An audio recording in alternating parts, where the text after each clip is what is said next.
Hai sobat, gimana kabar kalian? Semoga disehatkan selalu dan banyak rezekinya, amin. Jangan lupa untuk berlangganan. Dengan Anda berlangganan, Anda menjadi orang pertama di channel ini yang memiliki hak istimewa. Pada kesempatan kali ini, Sabta Novel akan melanjutkan Tales of Herding Gods episode 461-465. Untuk melihat video selengkapnya, sahabat bisa kunjungi playlist yang telah Sabta Novel sediakan. Yuk mari, kita berimajinasi bersama dan masuk ke alur ceritanya.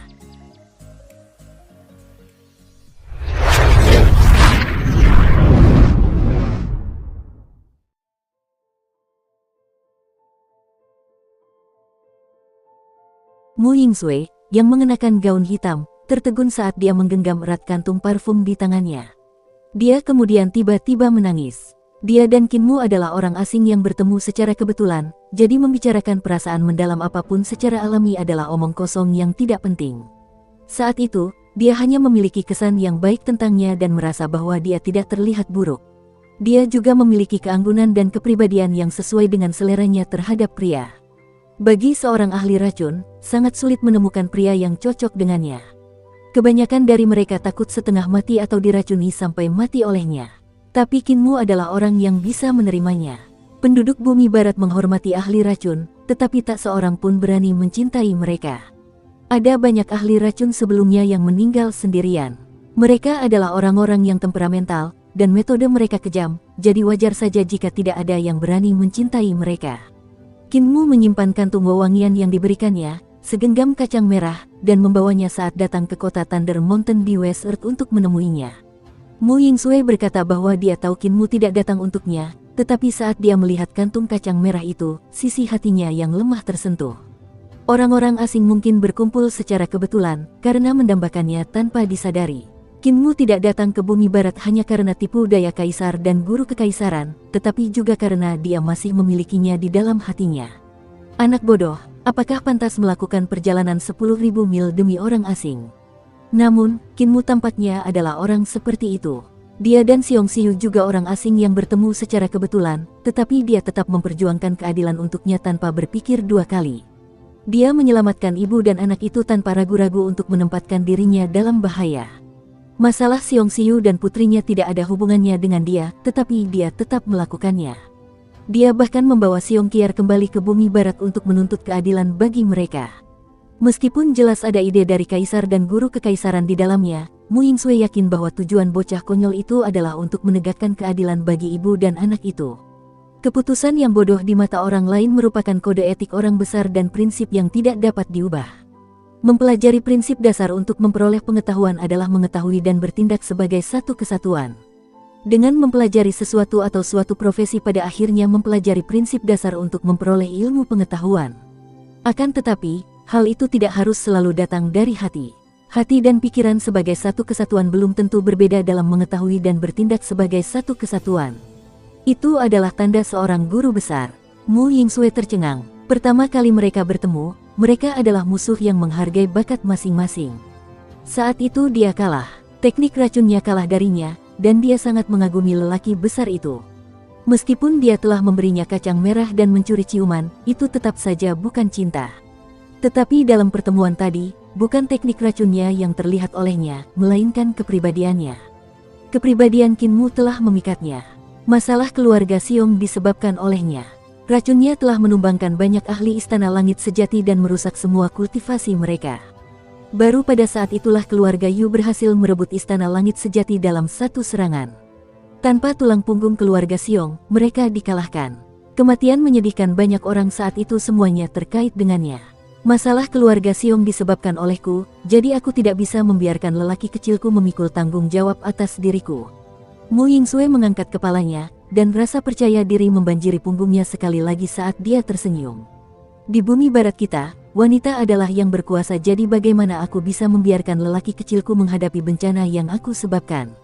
Saudari-saudari dari kota Thunder Mountain, suaranya bergema dengan semangat yang tinggi dan ramping.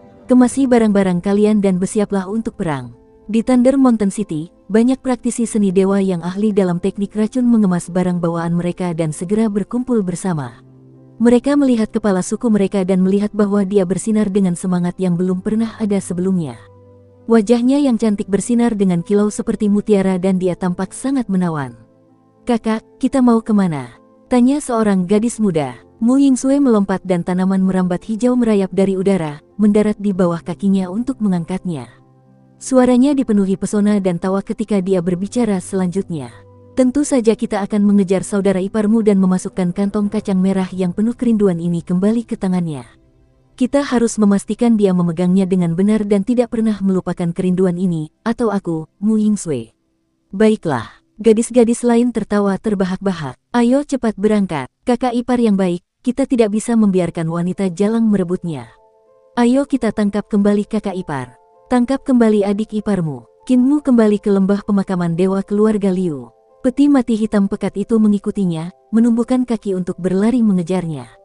Di langit, ada lebih banyak peti mati hitam, membentuk awan gelap.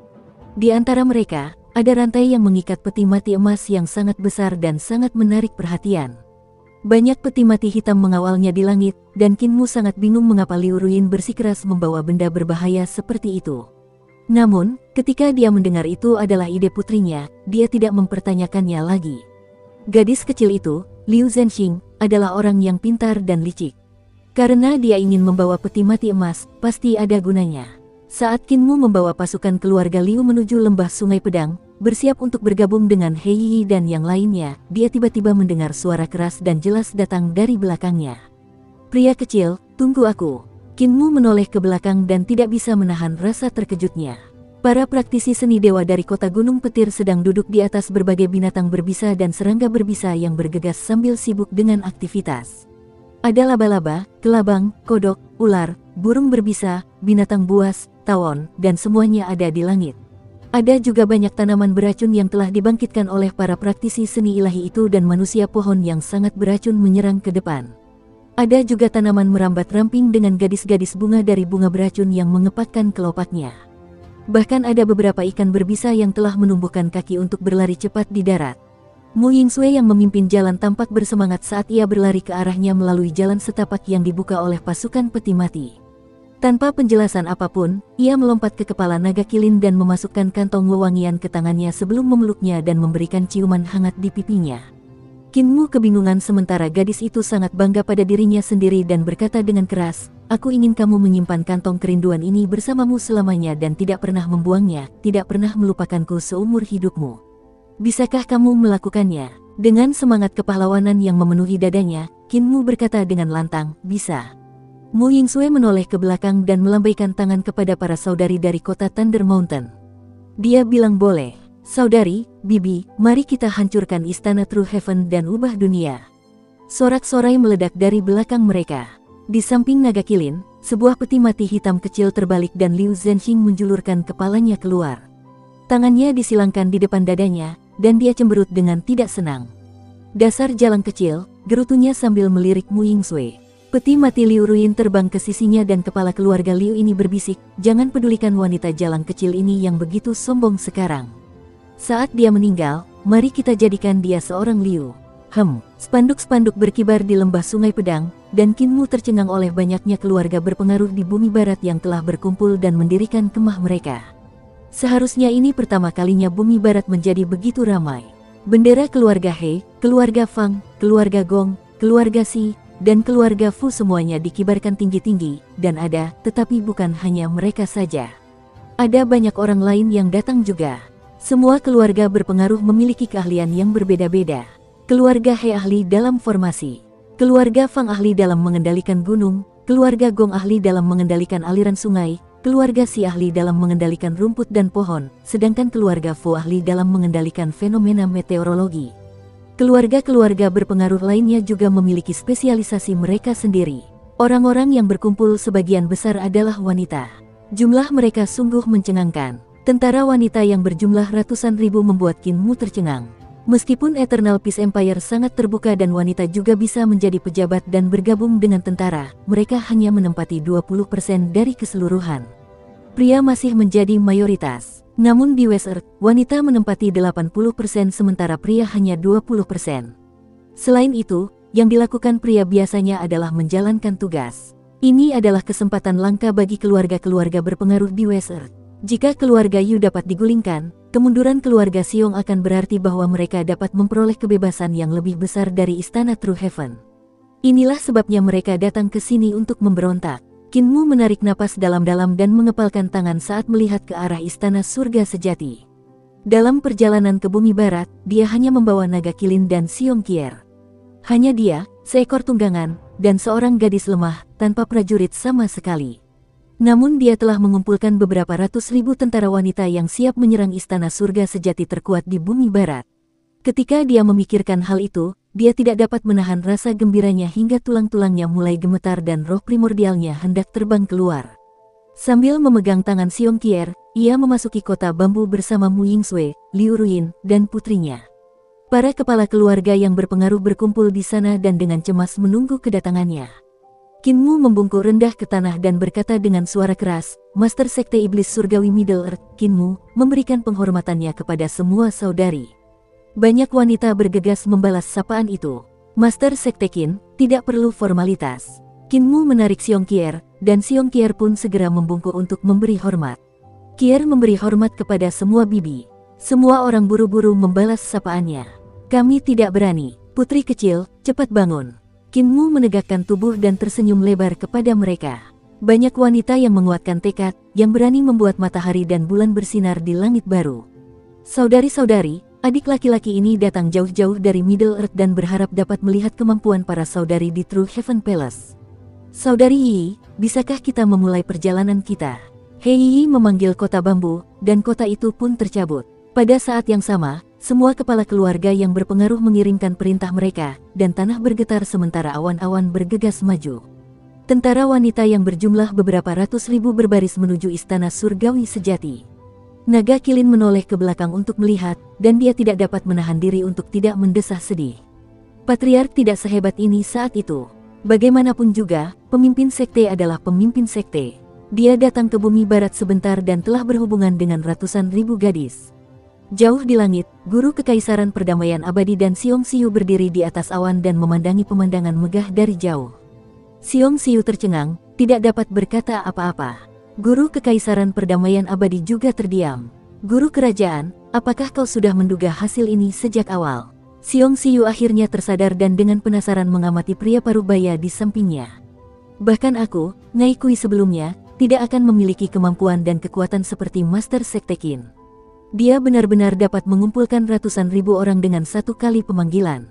Bukankah Master Sekte Qin terlalu menakutkan? Guru kekaisaran perdamaian abadi menghela napas gemetar dan bergumam, aku tahu dia akan menimbulkan masalah dan pasti menarik perhatian istana surga sejati, tetapi aku tidak tahu dia akan sehebat ini. Istana surga sejati pasti akan merasa terancam oleh ini, dan yang lebih baik lagi adalah Bagou tidak punya pilihan selain menunjukkan dirinya. Begitu dia mengalami kemunduran, dewa yang bersembunyi di istana surga sejati harus menunjukkan dirinya dan memberiku kesempatan untuk memberikan pukulan fatal padanya. Dia menatap pasukan wanita yang agung itu dan tak kuasa menahan diri untuk menggigil sambil menggelengkan kepalanya. Terlalu menakutkan, kekompakan seperti itu sungguh terlalu menakutkan. Namun, bakat Master Sekte Qin terletak pada hal ini. Bahkan aku ditipu olehnya untuk bergabung dengan sekte orang suci surgawi. Jika bajingan kecil ini memutuskan untuk memberontak, kita ikuti saja dari jauh dan bersembunyi dengan baik. Pengajar kerajaan perdamaian abadi melihat pasukan wanita Kinmu pergi dan berkata dengan santai, tunggu Bagou dan dewa itu bergerak. Master Sekte Qin akan membantu kita menyelesaikan semuanya. Siong Siu sangat tersentuh. Saat itu, ketika dia meminta bantuan Kinmu di reruntuhan besar, dia tidak menyangka bahwa bocah besar yang menyelamatkan mereka benar-benar memiliki kemampuan yang mengerikan. Dia mampu menimbulkan badai besar di bumi barat. Ia mengira bahwa dia hanyalah murid dari keluarga berpengaruh yang memiliki beberapa kemampuan. Namun, semakin ia memahaminya, semakin ia tersentuh oleh keistimewaannya. Kota bambu yang besar melesat menembus daratan luas sementara Kinmu dan para kepala keluarga berpengaruh di bumi barat berdiri di puncak menara kota, mengatur pasukan mereka untuk mencegah terjadinya kelompok-kelompok yang saling menginjak-injak satu sama lain. Para pengikut semua keluarga berpengaruh di bumi barat bukanlah pasukan yang terlatih sehingga mereka harus menghabiskan banyak upaya dalam mengelola mereka. Untungnya ada Hei Yi, ahli formasi yang menggunakan keterampilan formasi untuk mengelola murid-murid dari keluarga-keluarga berpengaruh. Dengan bantuannya, semuanya berangsur-angsur menjadi lancar dan sederhana. Master Pedang Bumi Barat Luo Yingyu memberi penghormatan kepada Master Sekte Bumi Tengah Qin. Kinmu menatap gadis berambut panjang yang berjalan ke arahnya, dan keheranan muncul di wajahnya. Dia membalas sapaan itu dengan tergesa-gesa. West Earth memiliki 3 guru besar, guru racun Mu Yingsui, guru formasi Hei Yi, dan guru pedang Luo Yingyu. Kinmu sangat mengenal Mu Yingsui dan Hei Yi, jadi hanya guru pedang Luo Yingyu yang merupakan wajah baru baginya. Dia berbeda dari wanita-wanita lain di West Earth. Mereka suka mengenakan emas dan perak, seperti mahkota, kalung, dan berbagai gelang di tangan dan kaki mereka, tetapi tidak ada aksesori yang ditemukan pada Swordmaster. Pakaiannya juga sangat sederhana. Dia hanya mengenakan jubah biasa yang sederhana namun elegan. Tidak ada warna tambahan. Rambutnya juga tidak dihias. Tali sederhana digunakan untuk mengikatnya, memastikan agar tidak berantakan. Rambutnya yang hitam mencapai pinggang, seperti wanita lainnya, dan menciptakan kontras yang hebat dengan pakaian putihnya. Alasan mengapa dia berpakaian begitu sederhana adalah karena dia seperti pedang yang tidak dapat mengandung kotoran apapun. Aksesori apapun akan menjadi kotoran baginya. Dia adalah seorang wanita yang tidak memiliki kebahagiaan lain selain pedangnya, yang kemungkinan besar telah dinikahinya. Ketika Kinmu melihatnya, dia merasa seolah-olah ada pedang yang diarahkan padanya. Ketika dia membungkuk, cahaya pedang bersinar terang. Itu sangat tajam dan menusuk langsung ke jantung daunnya. Kinmu membungkuk untuk membalas sapaan itu sambil dengan mudah menangkis serangan pedangnya. Master pedang Luo Yingyu berdiri dengan tatapan aneh di matanya. Master Sekte Qin juga seorang ahli keterampilan pedang. Kinmu menundukkan kepalanya dengan rendah hati. Saya tidak berani mengatakannya. Berapa banyak ahli keterampilan pedang di dunia ini? Dalam hal kemampuan, ada banyak yang melampaui saya. Namun, dalam hal pencapaian dalam keterampilan pedang, kemungkinan besar saya juga bisa diperingkatkan. Master pedang Luo Yingyu semakin penasaran dan berkata, saya sudah lama ingin pergi ke Middle Earth untuk melihat tingkat kemahiran pedang di sana. Karena Master Sekte Qin adalah ahli pedang dari Middle Earth, dapatkah Anda memperkenalkan saya siapa saja yang melampaui Anda dalam hal keterampilan pedang? Kinmu memikirkannya sejenak dan menggelengkan kepalanya.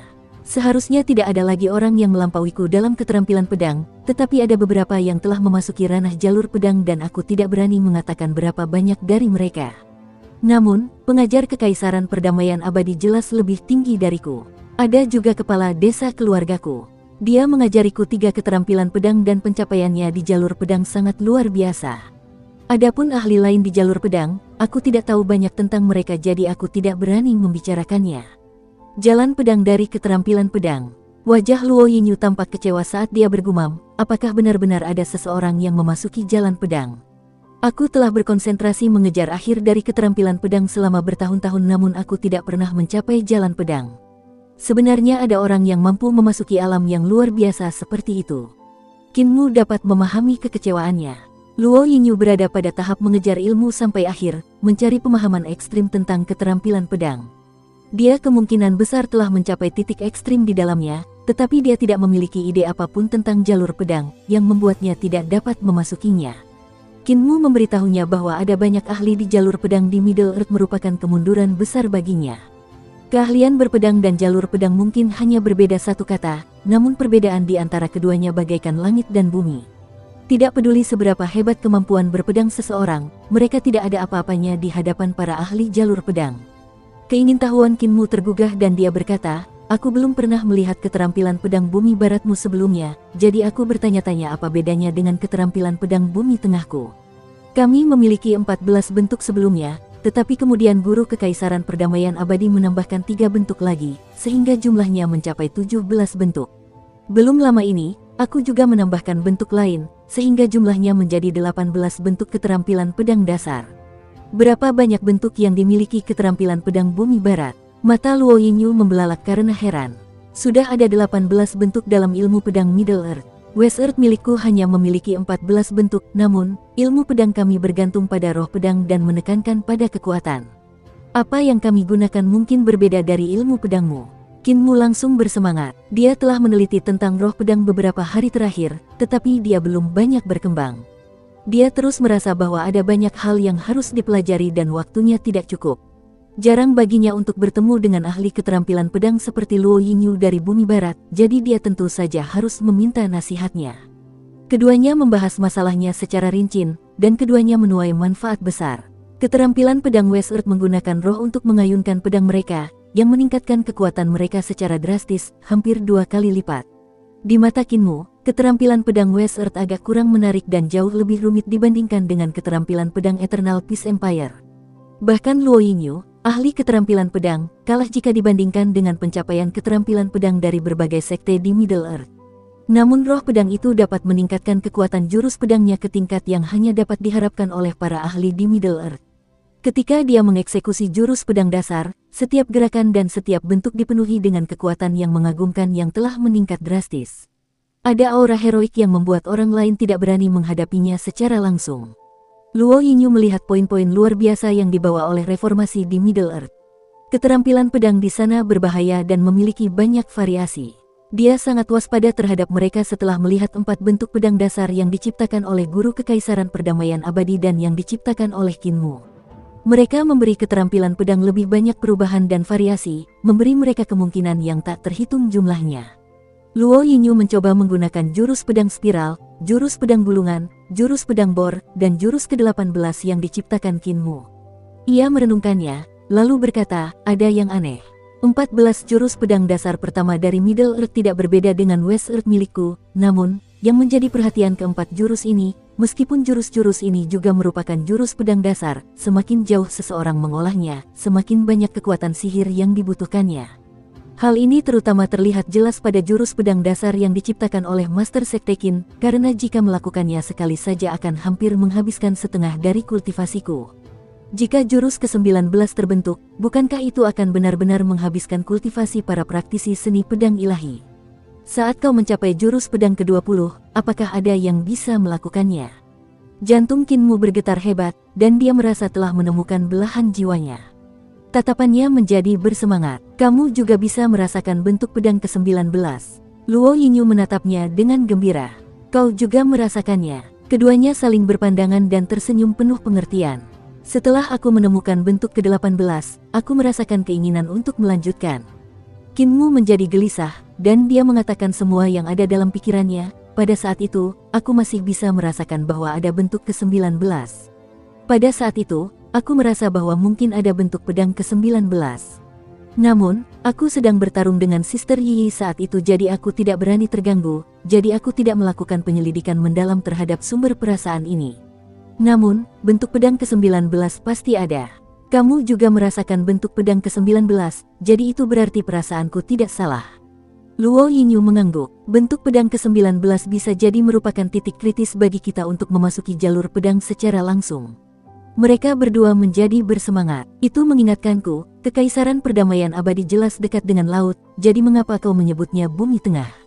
Tanya Kinmu. Luo Yinyu menggelengkan kepalanya. Aku tidak mengerti banyak tentang hal-hal di luar sana karena sebagian besar waktuku dihabiskan untuk memahami pedang. Di sampingnya, kepala Fang Keidi dari keluarga Fang tersenyum dan berkata, Master Sekte Qin, nama Middle Earth sudah ada sejak lama. Nama itu ditujukan untuk tanah reruntuhan besar dan wilayah timur. Laut Timur dekat Kekaisaran Perdamaian Abadi Anda disebut East Earth. Kedua pemuda itu tinggal bersama untuk meneliti keterampilan pedang dan bertukar pikiran, menarik banyak orang untuk mengamati. Kinmu dan Luo Yinyu adalah ahli hebat dalam keterampilan pedang dan meskipun ada orang yang tingkat kultivasinya melampaui mereka, mereka hanya bisa berseru kagum di samping. Kinmu cukup bingung dengan kata-kata itu. Laut Timur tidak memiliki daratan, jadi mengapa disebut Bumi Timur? Fang Keidi belum menyelidiki lebih dalam keajaiban ini dan hanya bisa menggelengkan kepalanya. Saya tidak tahu. Laut Timur dulunya adalah daratan, jadi disebut sebagai Bumi Timur, kata kepala Fu Yunxi dari keluarga Fu. Di buku awan keluarga Fu, kami telah mencatat hal-hal yang berkaitan dengan Bumi Timur dan Bumi Tengah. Di sana tertulis bahwa Bumi Tengah dan Bumi Timur tidak dibagi berdasarkan geografi saat ini, tetapi berdasarkan geografi masa lampau.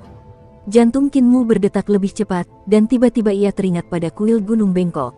Kuil itu didirikan di atas gunung megah yang tenggelam ke dasar Laut Timur. Kuil itu berada 5.000 meter di bawah permukaan laut. Dasar gunung bahkan lebih jauh dari permukaan laut. Ini berarti Laut Timur pada mulanya merupakan daratan yang dikenal sebagai Bumi Timur. Namun, Fu Yunxi berkata bahwa Bumi Timur dan Bumi Tengah telah dipisahkan oleh geografi sejak lama. Itu seharusnya terjadi bahkan sebelum era Kaisar Pendiri, ketika itu adalah era Kaisar tertinggi. Era Kaisar tertinggi seharusnya milik Bumi Timur, kan? Sekarang adalah Laut Timur. Jurus ketiga dari gambar pedang adalah malapetaka kaisar tertinggi.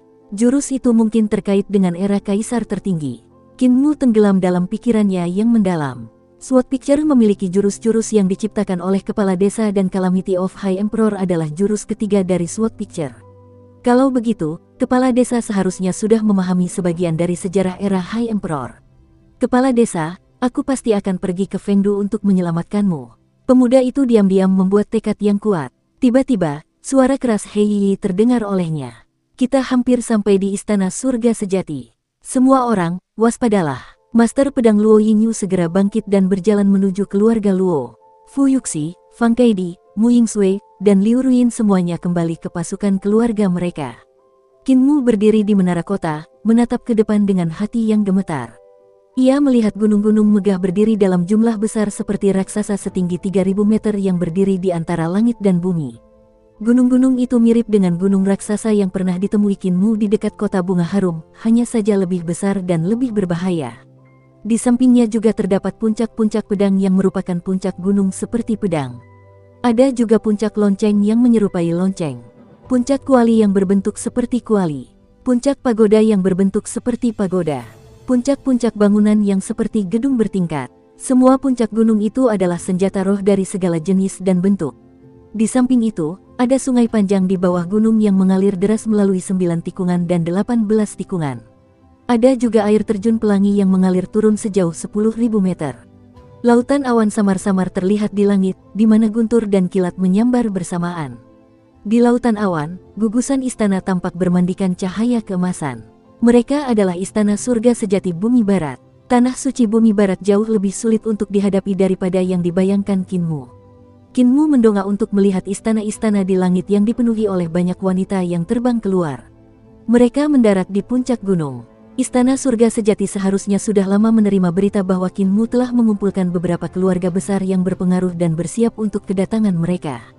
Wah, puncak gunung yang sangat besar tiba-tiba meledak dan batu-batu yang tak terhitung jumlahnya berterbangan ke segala arah sementara yang lain menggelinding ke bawah. Puncak gunung itu tiba-tiba berubah menjadi raksasa yang megah. Ia berjongkok dan mencabut kaki-kakinya yang besar dari tanah, mengguncangnya tanpa henti. He Yi mengangkat tangannya, dan kota bambu yang besar itu pun berhenti. Raksasa gunung di hadapan mereka perlahan berdiri. Telapak tangannya yang besar seukuran 100 ladang, dan saat melesat melintasi langit, angin kencang menderu. Telapak tangannya kemudian tiba-tiba mencengkeram puncak gunung berbentuk pedang. Suara yang menusuk terdengar ketika puncak gunung berbentuk pedang itu benar-benar ditarik keluar dari tanah oleh raksasa gunung. Batu-batu berjatuhan ke segala arah saat dia melakukannya. Saat raksasa gunung itu mengangkat pedang, tanah dan batu-batu di atasnya sudah runtuh seluruhnya, memperlihatkan benda berkarat di dalamnya. Itu adalah pedang puncak gunung yang besar. Wajah Qin Mu menjadi serius saat dia melihat pedang besar dan gunung raksasa melalui kabut yang hampir tidak terlihat. Latar belakang istana surga sejati terlalu besar dan bahkan melampaui tanah suci di bumi tengah. Tidak peduli apakah itu sekte Dao atau biara petir besar, atau bahkan sekte setan surgawi, mereka tidak memiliki latar belakang yang mengerikan seperti itu. Bang, bang, ledakan dahsyat terdengar, dan gunung-gunung berubah sementara hutan menjadi raksasa yang tingginya ribuan meter. Mereka mengambil senjata dengan ukuran yang tak terbayangkan. Mereka adalah penjaga istana surga sejati.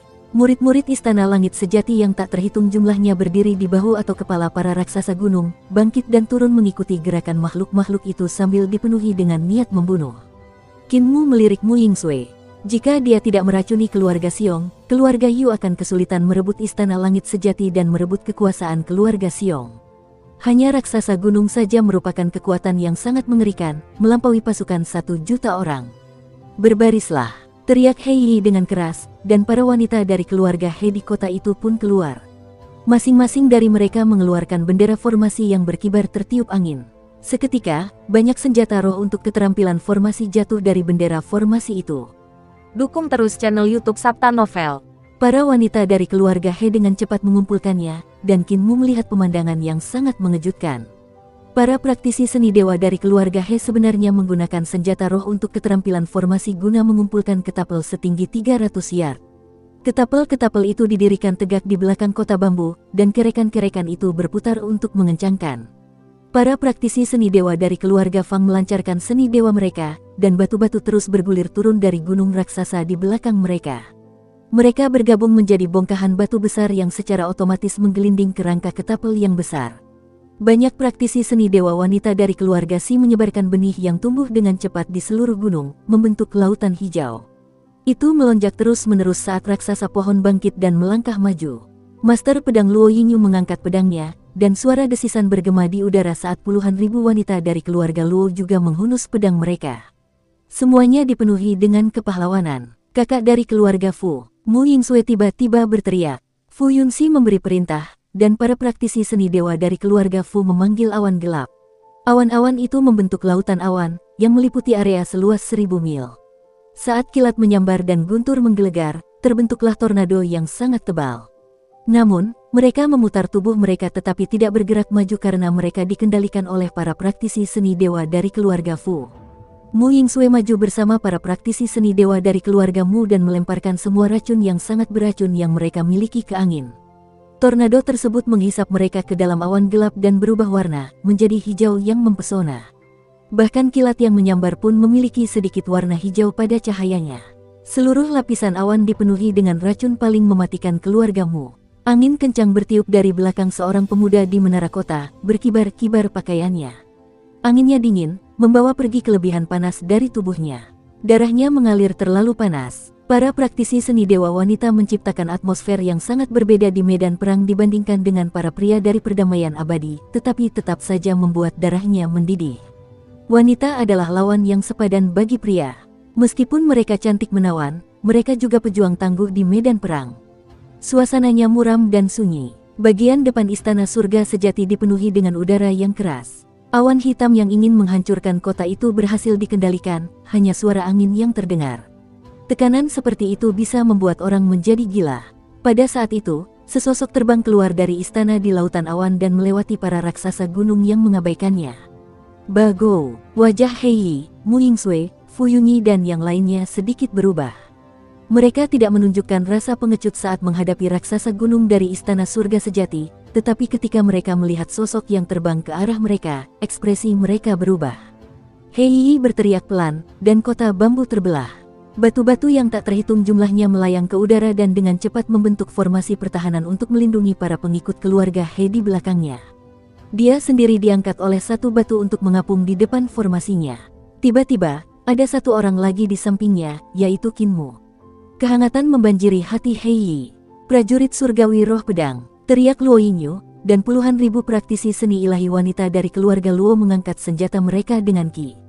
Pedang terbang yang tak terhitung jumlahnya berdenting dan melayang ke langit, berubah menjadi formasi pedang besar. Meskipun bilahnya banyak jumlahnya dan tampaknya terbang ke sana kemari, mereka sama sekali tidak berantakan. 8 pilar surga, teriak Fang Kaidi, dan raksasa gunung di belakangnya tiba-tiba membentuk pilar melingkar besar yang mampu menopang langit dan bumi. 8 raksasa gunung maju dan menarik pilar-pilar itu keluar untuk dipikul di pundak mereka sambil dipenuhi dengan niat membunuh. Keluarga lain juga melakukan gerakan mereka sambil melihat sosok itu mendekat dengan gugup. Bahkan Liu Ruin dan Liu Zhenxing pun merasa khawatir. Mereka datang ke depan peti mati Dewa Emas, siap melepaskan mayat di dalamnya kapan saja. Hati Qin Mu bergetar. Hanya Bagou saja yang telah mendorong semua keluarga berpengaruh di bumi barat hingga hampir mengeluarkan semua kartu truf mereka. Saat melihatnya, dia tidak dapat menahan diri untuk mengakui bahwa Bagou memang mengagumkan. Bagaimana bisa lelaki bermarga Yu dari surga tinggi ini membuat semua keluarga di bumi barat begitu khawatir, seakan-akan mereka akan menghadapi musuh besar. Qin Mu tidak bisa menahan rasa bingungnya. Tidak banyak sekte di bumi barat seperti di Eternal Peace, dan mereka sebagian besar diperintah oleh keluarga-keluarga berpengaruh. Kemampuan 10 orang di atas bukanlah hal yang sepele, dan semuanya luar biasa dalam beberapa hal. Belum lagi jika seorang tamu dari High Heavens, bahkan jika seorang dewa turun, keluarga-keluarga itu seharusnya tidak perlu terlalu berhati-hati. Bagou jelas bukan hanya sekedar tamu dari High Heavens. Namun, ketika sosok itu semakin dekat, Qin Mu menyadari bahwa Bagou tidak tampak seperti sosok jahat seperti yang dibayangkannya. Sebaliknya, dia adalah seorang pria dengan penampilan yang tidak biasa. Tubuhnya tinggi dan tegap, sementara wajahnya sangat tampan. Pakaian yang dikenakannya terbuat dari bahan yang tidak diketahui yang menjuntai. Setiap helaian tampaknya telah dijalin oleh rune, dan dari waktu ke waktu, cahaya yang tidak terlihat akan muncul dari helaian tersebut. Pakaiannya sangat pas dan memperlihatkan bahwa dia tidak memiliki daging berlebih. Pakaiannya seperti pakaian pria dari bumi barat, dengan kain putih melilit kepalanya dan rantai emas yang bersilangan di atasnya. Namun, tidak seperti pria lain, ia hanya mengenakan sedikit aksesori. Batang hidungnya mancung, namun tatapannya lembut, memberikan kesan menyenangkan bagi orang yang melihatnya pertama kali. Ketika Kinmu menatapnya, dia merasa bahwa pria itu tampak sangat mirip dengan Jade Sovereign of High Heavens. Kinmu pernah melihat mayat pria yang dikatakan sebagai pria sempurna itu. Meskipun dia telah dibunuh oleh Kaisar Yanfeng, penampilannya tetap luar biasa. Temperamennya tampaknya mirip dengan Su Senghua. Kinmu memeriksanya dan cukup terkejut. Dia benar-benar merasa bahwa sikap Bagou juga agak mirip dengan guru kekaisaran perdamaian abadi. Sikap Su Senghua tidak ada hubungannya dengan dirinya. Ia telah memasuki alam fana dari atas dan urusan duniawi tidak dapat menodainya. Ini juga terkait dengan teknik yang ia kembangkan. Meskipun Kinmu telah menarik Su Senghua ke alam fana, urusan duniawi masih merasa sulit untuk mengubah pemuda yang luar biasa itu. Ia masih tampak seperti bisa meninggalkan mereka kapan saja dan pergi. Sebaliknya, guru kekaisaran perdamaian abadi tampak dingin dan serius dalam ucapan dan sikap. Sikapnya yang tak terkalahkan adalah memandang semua gunung kecil di bawah setelah mendaki gunung tertinggi. Dia adalah seorang guru besar yang memiliki prestasi luar biasa dan yang hanya memiliki perubahan dan reformasi di dalam hatinya. Semua cara lain di dunia telah dibuang dan setiap halangan terhadap reformasinya hanyalah batu sandungan. Dia akan menjalankan metode secepat kilat untuk menyingkirkan masing-masing dari mereka. Bagou dari High Heavens sebenarnya memiliki temperamen Su Senghua dan sikap guru kekaisaran perdamaian abadi di waktu yang sama. Kepala He, pria dengan ikat kepala bersulam itu terbang mendekat dan menyapa He Yi dan yang lainnya. Kepalamu, Kepala Liu, Kepala Fang. Meskipun mereka adalah musuh, semua orang membalas sapaannya. Bagou, pria berikat kepala bersulam itu menatap Kinmu, memperlihatkan giginya sambil tersenyum sebelum menyapanya. Kaisar manusia Qin. Hati Kinmu bergetar saat dia membalas sapaan itu. Bagou, bolehkah aku bertanya bagaimana Bagou bisa tahu tentang keberadaanku yang kecil dan tak berarti ini? Kaisar manusia Qin, tidak perlu bagimu untuk bersikap terlalu rendah hati, kata pria berikat kepala bersulam itu. Aku selalu memperhatikan kaisar manusia dari generasi-generasi berikutnya. Untuk kaisar manusia sebelumnya, aku bahkan secara pribadi turun ke batas bawah. Kau seharusnya melihat seperti apa keempat anggota tubuhnya, kan? Dia mengulurkan tangannya dengan gerakan mencengkeram, dan seorang wanita dari keluargamu tidak dapat menahan diri untuk tidak terbang di depannya. Dia mencoba melawan, tetapi sia-sia. Pria berikat kepala bersulam itu mencabut pedangnya, dan lengannya yang terputus jatuh. Dia melambaikan tangannya dengan lembut sambil tersenyum, dan lengan yang terputus itu terbang ke arah Kinmu. Master Sekte Qin, tolong lihat. Sudut mata Kinmu berkedut saat ki vitalnya mengalir keluar untuk memeriksa luka itu secara mendetail. Alisnya berkerut, dan dia berkata dengan suara serak, luka pedang yang sama persis. Itu aku. Pria berikat kepala bersulam itu tersenyum hangat padanya. Sepertinya dia tidak menyembunyikan luka pedang itu darimu. Di balik formasi pembunuhan semua keluarga berpengaruh, guru kekaisaran perdamaian abadi dan Xiong Xiu bersembunyi, tidak mendekat.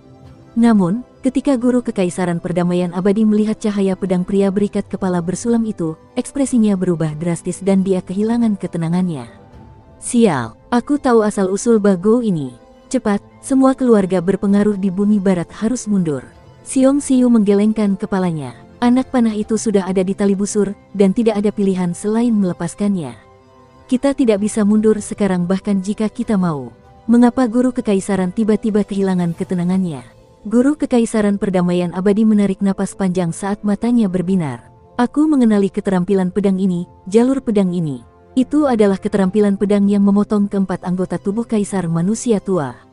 Pria itu bukan dari keluarga Yu di surga tinggi, tetapi dewa sejati dari batas atas. Di depan formasi, Kinmu tiba-tiba rileks dan tersenyum tanpa ada tanda-tanda menyembunyikan kegugupan apapun. Tubuh aslimu tidak bisa turun ke batas bawah, bukan? Jika bisa, apakah kau masih akan bersembunyi seperti lalat di bumi barat? Kalau begitu, karena itu bukan tubuh aslimu, dia mengulurkan tangannya ke depan, dan ekspresinya menjadi buas. Memukulmu sampai mati tidak akan menjadi masalah.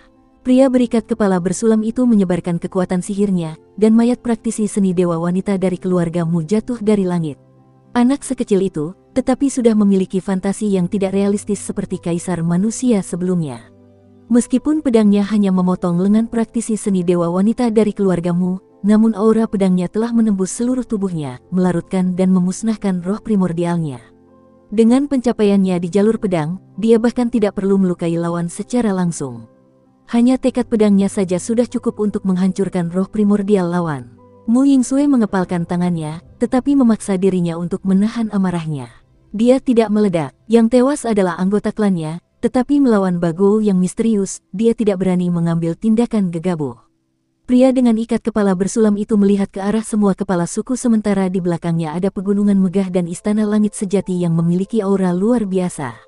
Dia berkata dengan santai, "Kepala suku Bumi Barat, kalian memilih untuk memberontak demi otoritas istana langit sejati, tetapi kalian tidak tahu bahwa otoritasnya berasal dariku. Aku akan memberi kalian jalan keluar, jika kalian kembali sekarang dan memenggal kepala kaisar manusia Qin ini untukku sebelum mengirimnya ke istana langit sejati, aku akan melupakan masa lalu." Qin Mu menggigil saat melihat sejumlah besar pemimpin terpengaruh. Pasukan West Earth yang telah ditariknya bukanlah sepotong papan besi, tetapi dirangkai bersama oleh berbagai keuntungan. Meskipun sebagian besar kepala suku wanita cantik seperti Bunga dan Qin Mu bahkan memiliki beberapa hubungan yang cukup dalam dengan mereka, mereka masih mirip dengan para pemimpin sekte dan sekte Eternal Peace. Para wanita cantik menempatkan keuntungan klan mereka di atas segalanya. Emosi pribadi tidak akan merusak pikiran logis para wanita itu. Jika mereka mundur karena kata-kata pria itu, Qin Mu tidak akan terlalu terkejut. Tiba-tiba, Mu Yingsue menggoyangkan lonceng di pergelangan tangannya yang berdenting dalam keheningan dengan suara renyah dan tersenyum. "Kalian semua bisa mundur, tetapi keluarga Muku tidak bisa. Apa yang keluarga Muku berutang kepada keluarga Xiong harus dikembalikan, jika tidak, hati nuraniku tidak akan pernah tenang." Hei memandang yang lain dengan acuh tak acuh. "Yu Bochuan meninggal di kota bambuku yang akan membuatku sulit lolos dari kecaman, jadi mengapa aku tidak menggulingkan saja kekuasaan keluarga Yu? Keluarga Heku juga tidak akan mundur." Liu Ruin ragu sejenak, lalu menatap Liu Zhenxing yang sedang menjilati peti mati kecil di sampingnya. Menyadari perhatian itu, dia tiba-tiba mengangkat kepalanya dan tersenyum manis. Seperti yang dikatakan oleh Master Sekte Qin, dia hanyalah tiruan dari dewa sejati dan tidak sulit dibunuh. Hanya jika dewa sejati turun ke batas bawah, itu akan terlalu sulit. "Ibu, aku sudah menerima permen Halton milik kakak Kier, jadi aku harus melakukan sesuatu untuk keluarga Xiong." Selain itu, senyumnya semakin manis. "Siapa yang bisa menjamin bahwa keluarga Yu tidak akan mencari masalah dengan kita setelah ini? Mereka memang sangat picik, tetapi jika kita menyingkirkan mereka, ibu dan anak keluarga Xiong akan menguasai istana langit sejati dan bahkan bergantung pada keluarga Liu kita. Keuntungannya lebih besar daripada risikonya, jadi mengapa tidak?" Qin Mu menjadi tenang. Meskipun Liu Zhenxing terlihat seperti gadis kecil, dia sebenarnya adalah rubah tua.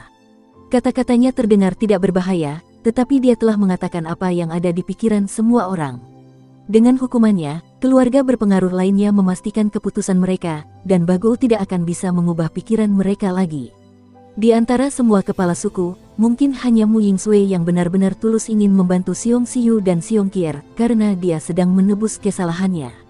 Yang lain kurang lebih hanya peduli dengan keuntungan mereka sendiri, tetapi bagi Qin Mu, itu sudah cukup. Pria dengan ikat kepala bersulam itu tersenyum. "Manusia akan mati demi kekayaan, seperti halnya burung yang mati demi makanan.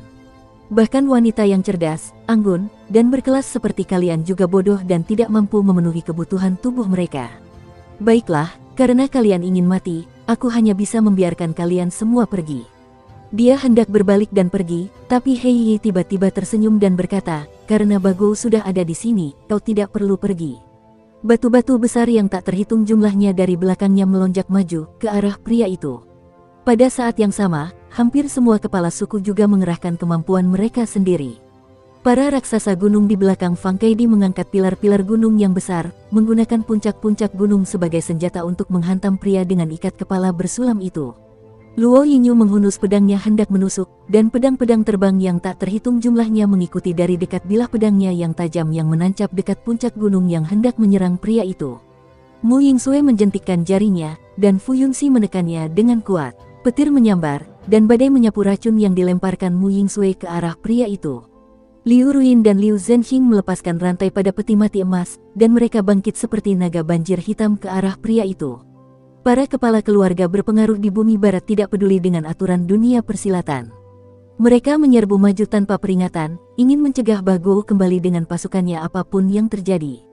Qin Mu mengangguk pelan. Bagus sekali. Pria dengan ikat kepala bersulam itu berjalan menuju istana surga sejati saat cahaya pedang melintas di belakangnya, menebas serangan semua orang. Sebelum formasi Heiyi dapat menutup, sebuah jalan terbuka karena pedangnya. Pilar-pilar gunung terpotong oleh cahaya pedang yang sempurna, dan badai dicegat oleh pedang yang membelah langit. Rantai-rantai tersentuh oleh ujung pedang dan dikirim kembali. Keterampilan pedang yang hebat. Berdasarkan keterampilan pedang, tidak ada seorang pun di bumi barat yang bisa menandinginya. Dia memang memiliki keterampilan pedang yang hebat. Ekspresi Kinmu serius. Keterampilan pedang pria berikat kepala bersulam itu telah mencapai kesempurnaan dan tingkat yang sangat misterius sehingga bahkan para dewa dan roh tidak dapat memprediksi gerakannya. Kier, cepat aktifkan manik naga hijau. Xiong Kier mengeksekusi manik naga hijau, dan cahaya hijau langsung bersinar terang. Raungan naga terdengar, dan langit dipenuhi cahaya hijau yang melesat menuju istana surga sejati. Kemanapun ia lewat, semuanya berubah menjadi kayu, dan bahkan raksasa gunung yang mengelilingi istana surga sejati tiba-tiba menjadi kaku. Cahaya hijau terpancar dari tubuh mereka saat tanaman merambat hijau yang tak terhitung jumlahnya tumbuh dengan cepat di sekitar mereka. Para wanita di puncak gunung raksasa itu langsung berada di bawah kendali manik naga hijau. Pop, pop, pop. Tunas dan bunga yang lembut tumbuh dari wajah mereka. Manik naga hijau, salah satu dari 4 harta karun roh istana surga sejati, telah meledak dengan kekuatan yang mencengangkan di tangan gadis kecil itu. Pria dengan ikat kepala bersulam itu juga tiba-tiba membeku ketika cahaya hijau menyinarinya. Tubuhnya tampak juga mengalami lignifikasi. Kekuatan manik naga hijau berada di luar imajinasi. Pada saat itu, dari istana di lautan awan, beberapa wanita dari istana surga sejati berjalan keluar. Dari masing-masing tangan mereka, sebuah manik berharga muncul. 3 manik-manik berharga itu melayang ke udara, semakin lama semakin terang. Salah satu manik-manik itu memiliki jiwa kura-kura dan ular, yang lain memiliki jiwa harimau putih, sedangkan yang terakhir bersinar dengan api. Ada seekor burung dewa berkeliaran di dalamnya. 3 manik-manik berharga itu bersinar, dan cahayanya berbenturan dengan cahaya manik naga hijau. Raungan naga langsung bergema saat naga hijau itu terbang keluar dari manik-manik berharga itu. Saat itu juga, naga itu tumbuh sangat besar. Naga itu kemudian terbang melingkari pegunungan yang megah, menciptakan pemandangan yang sangat menakjubkan. Di depan istana surga sejati, cahaya dari 3 harta karun roh juga menjadi semakin kuat. Harimau putih, kura-kura hitam, ular terbang, dan burung merah juga terbang keluar dari manik-manik berharga itu. Harimau putih berjongkok di puncak gunung dan meraung ke langit. Burung merah mengeluarkan teriakan panjang dan mengepakkan sayapnya untuk menyebarkan lautan api. Kura-kura hitam melangkah di laut, dan laut itu bergemuruh di bawah kakinya sebelum naik ke langit sementara ular terbang itu bergerak ke sana kemari di dalamnya. Ketiga wanita dari istana langit sejati telah mengaktifkan 3 harta roh lainnya untuk melawan Xiong Kier. Mereka bekerja sama untuk menekan kekuatan manik naga hijau. Jejak lignifikasi pada pria itu dengan cepat memudar, dan dia tersenyum tipis.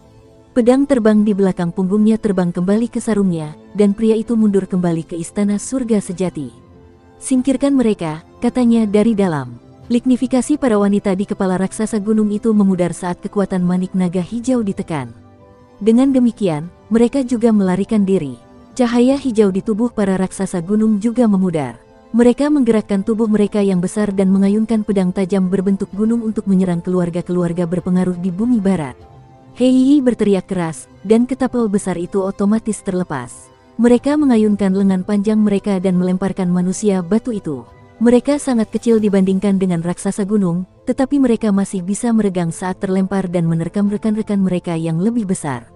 Api berkobar di udara, dan manusia batu hancur sebelum mereka bisa mendarat.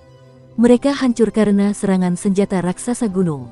Harta warisan kultus telah meledak dengan kekuatan yang mengerikan di tangan para raksasa gunung, mengubah manusia batu menjadi bubuk. Mereka menutupi tanah dengan lapisan debu. Namun masih banyak pula manusia batu yang hinggap di tubuh raksasa gunung dan membesar hingga ke kepala mereka.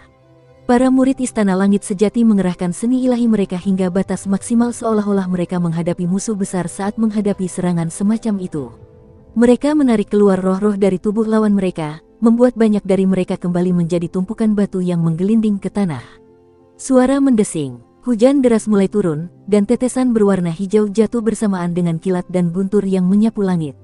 Itu adalah badai racun yang diciptakan oleh praktisi seni dewa dari keluarga Mu dan Fu. Di dalamnya, bahkan petir yang bergerak pun berwarna hijau dan mengandung racun. Petir itu bercampur dengan hujan dan menghantam puncak gunung setiap raksasa gunung. Lebih banyak wanita dari istana surga sejati terbang keluar, dan senjata roh yang tak terhitung jumlahnya terbang maju. Itu adalah gelang emas dan perak dari semua ukuran yang tersebar di antara pegunungan. Gelang emas dan perak yang berputar menarik petir dan air hujan, mengikatnya di dalam dirinya sendiri sebelum mengirimnya menuruni lereng gunung. Awan gelap di langit berguncang dan tornado turun, memutarbalikkan tubuh mereka saat menyapu ke arah gelang emas dan perak. Wanita yang mengendalikan Black Tortoise Bat mengaktifkannya, dan lautan pun mengguyur awan-awan gelap, menelannya bulat-bulat bersama dengan petir dan tornado. Membunuh, teriakan terdengar dari sisi Kinmu, dan ketapel besar itu melangkah beberapa mil ke depan sebelum berjongkok. Banyak wanita melompat ke tubuh mereka yang besar dan terbanting ke dalam pertarungan oleh ketapel itu. Banyak raksasa gunung maju untuk bertempur dengan raksasa gunung yang menjaga istana langit sejati. Puluhan ribu murid berdiri di atas mereka dan senjata roh yang tak terhitung jumlahnya terbang keluar untuk bertarung dengan murid-murid istana langit sejati. Banyak tanaman merambat menjulur dari langit dan menyapu ke arah raksasa gunung. Para wanita dari keluarga Si menginjak tanaman merambat itu untuk melewati pegunungan, menyerang para wanita dari istana surga sejati sementara tanaman merambat itu melingkari pegunungan.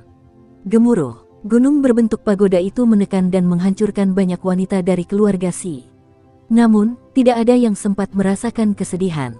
Mereka yang masih hidup mengendalikan sungai-sungai panjang yang seperti naga banjir dan mengirimnya ke pegunungan. Mereka berbenturan dengan air terjun dan sungai panjang yang turun dari puncak gunung. Ada banyak raksasa air yang berdiri dari sungai besar itu juga, menghunus pisau dan bilah yang terbuat dari es misterius. Kelompok itu menerkam para wanita di hadapan mereka.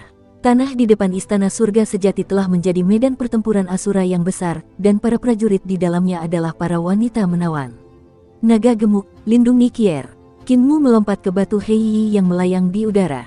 Kota bambu yang besar telah terpecah menjadi beberapa bagian dan menjadi banjir batu besar yang membubung ke langit. Formasi batu besar itu berubah terus-menerus ketika kubus-kubus yang tak terhitung jumlahnya tersusun dan merakit dirinya dengan benar, membentuk formasi batu mengambang yang dengan panik menyerbu ke medan perang. Kinmu berdiri di atas satu batu besar yang menjulang ke atas dan ke bawah. Ia mengamati kubus-kubus dengan berbagai ukuran yang bergerak terus-menerus. Kadang-kadang mereka membentuk dinding dan kadang-kadang menyebar seperti asap. Pencapaian Heiyi dalam keterampilan formasi sangat tinggi. Kota bambu memasuki pertempuran di bawah kendalinya dan membuka jalan bagi para praktisi seni ilahi keluarga He di belakangnya. Gemuruh, raksasa gunung bergegas mendekat sambil membawa senjata yang sangat aneh. Senjata itu adalah tongkat tebal berbentuk gunung dan memiliki lonceng kuningan berbagai ukuran. Namun, bahkan yang terkecil pun sangat besar. Raksasa gunung itu menghantamkan tongkatnya ke arah formasi kota bambu. Seketika, lonceng kuningan yang tergantung di sana berbunyi, dan gelombang suara yang mengerikan menghantam kota bambu, menghancurkan banyak batu hingga berkeping-keping. Heiyi segera mengubah formasinya, dan batu-batu besar yang tak terhitung jumlahnya menempel pada tongkat itu. Dalam sekejap, senjata yang mengerikan itu tertutup sepenuhnya dan dering lonceng pun teredam. Gunung itu berusaha keras untuk mengangkat tongkat itu, tetapi sebelum ia dapat mengayunkannya, ia melihat banyak batu besar menggelinding dari tongkat itu dan mengenai lengannya. Heiyi mengeksekusi formasi itu, dan kekuatannya meledak, mematahkan lengan raksasa gunung itu. Raksasa gunung itu tampaknya tidak merasakan apapun karena ia mengulurkan tangannya yang lain dengan gerakan mencengkeram seolah-olah tidak terjadi apa-apa. Saat memasuki formasi batu besar itu, ia mencoba menangkap Heiyi, tetapi lengannya yang lain segera tertutup oleh batu-batu besar. Telapak tangannya menjadi semakin padat, semakin berat dan semakin berat. Keterampilan formasi keluarga He memang luar biasa. Kinmu memuji dan tiba-tiba melompat keluar dari formasi kota bambu. Dia mendarat di lengan raksasa gunung dan melompat-lompat seolah-olah dia sedang terbang, bergegas menuju kepalanya. Di puncak gunung, ada medan perang lain, di mana banyak praktisi seni dewa dari Istana Langit Sejati menyambut praktisi seni dewa dari keluarga Gong. Kedua belah pihak bertarung dengan sengit di puncak gunung, tetapi terjebak dalam jalan buntu. Kinmu bergegas mendekat, dan bola cahaya perak meledak dengan lambaian tangannya. Itu adalah peluru pedangnya yang berdiameter 2 kaki. Peluru itu membubung ke langit dan berputar cepat. Pedang yang tak terhitung jumlahnya meledak dari dalamnya. Mereka berubah menjadi cahaya pedang dan melewati kerumunan yang bertarung. Ke-17 bentuk pedang dilepaskan, dan semuanya memiliki banyak sekali transformasi. 8.000 pedang dan 17 jenis transformasi menenggelamkan setiap wanita di puncak gunung. Kinmu melompat turun dari gunung. 8.000 pedang di belakangnya bagaikan angin yang meniup awan, menempel erat padanya. Pedang-pedang itu berdenting saat kembali ke pelet pedang di atas kepalanya. Di puncak gunung, para praktisi seni dewa dari Istana Langit Sejati tumbang dan tewas. Hanya praktisi seni dewa wanita dari keluarga Gong yang tersisa. Di tengah perjalanan menuruni gunung, seekor naga rumput terbang keluar dan menangkap Kinmu. Kepala si Yuting dari keluarga si berdiri di atas kepala naga itu, dan di sampingnya, tanaman merambat hijau melonjak maju seperti naga banjir. Mereka tumbuh dengan cepat, berbunga, dan berbuah. Tanaman merambat hijau yang tak terhitung jumlahnya membawa praktisi seni dewa wanita dari keluarga si ke atas tubuh raksasa gunung sambil menanamkan akarnya di antara bebatuan gunung.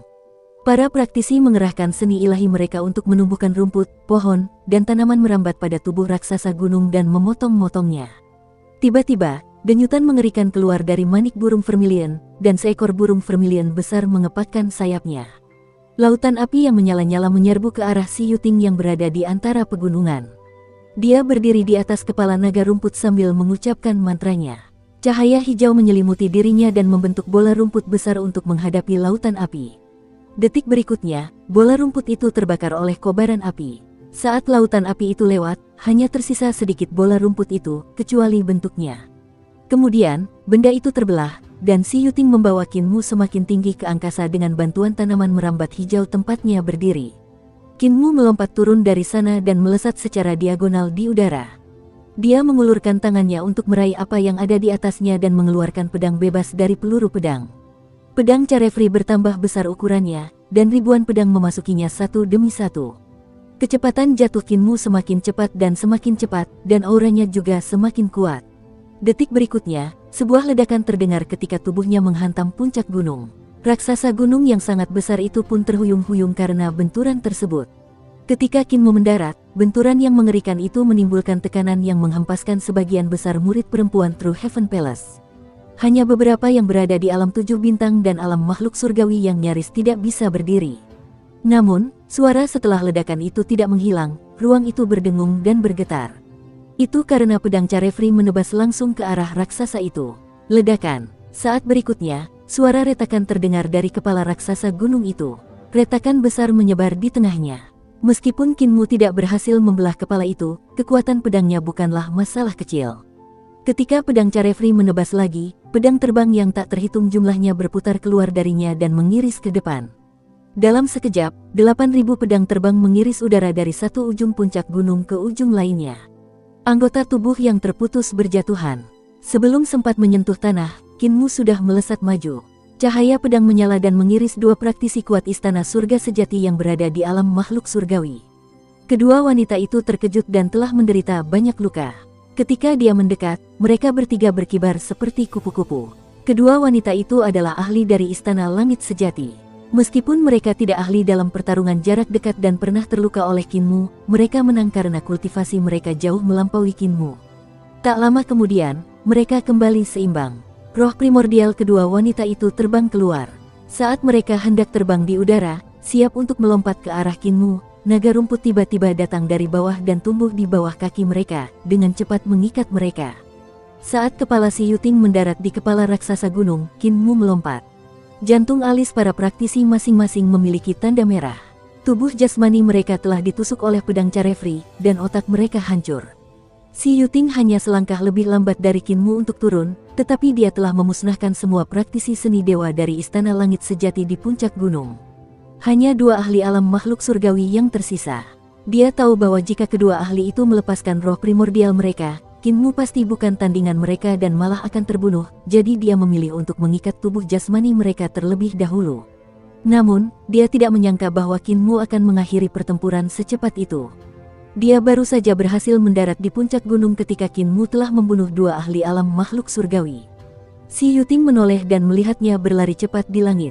Pedang-pedang terbang yang tak terhitung jumlahnya berdesing saat melesat maju, membentuk jalan di bawah kaki pemuda itu untuk membawanya ke kejauhan. Master Sekte Iblis Surgawi sungguh luar biasa, seru si Yuting. Kinmu sedang berlari menuju raksasa gunung lainnya ketika aura mengerikan tercium dari Istana Surga Sejati. Para ahlinya terbang keluar dan memasuki medan perang. Jumlah ahli di Istana Langit Sejati tidak sedikit. Seharusnya para tetua yang bergerak, kan? Target mereka seharusnya adalah para kepala keluarga yang berpengaruh. Tepat saat Qin Mu berpikir demikian, dia melihat Mu Yingsui di atas awan putih berhadapan dengan para ahli dari Istana Langit Sejati. Di belakangnya, Fu Yunxi sedang menjalankan seni ilahinya untuk menggerakkan awan tepat di belakangnya. Qin Mu menyingkirkan pedangnya dan menggunakan Heaven Pilfering Divine Legs untuk berlari cepat. Dia menyusul Mu Yingsui dalam beberapa tarikan napas dan mendarat di sisinya di atas awan. Kamu racun, aku suplemen. Keduanya saling memandang sambil tersenyum.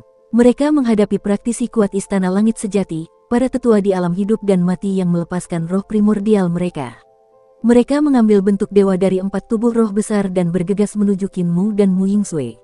Mereka menjentikkan jari mereka saat yang satu meracuni sementara yang lain menambah racun.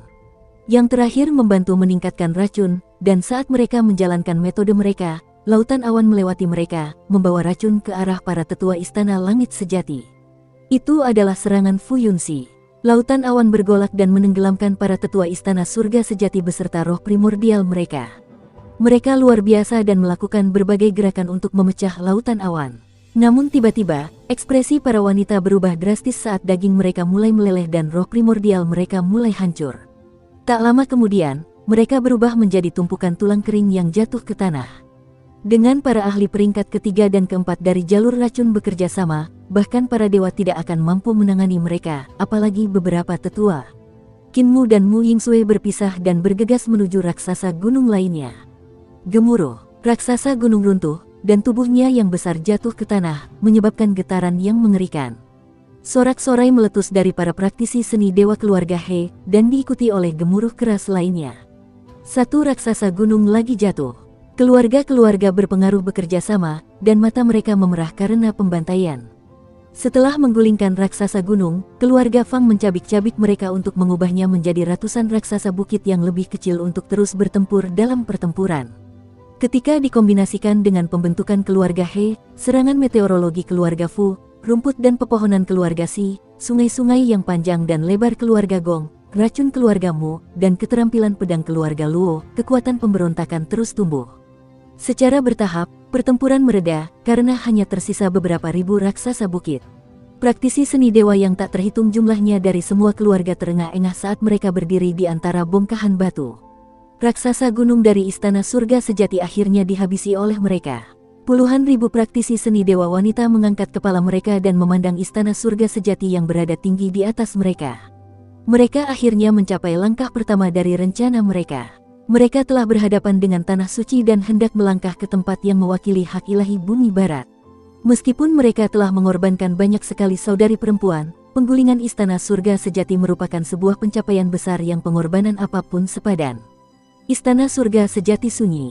Tiba-tiba, suara dentingan emas dan logam terdengar.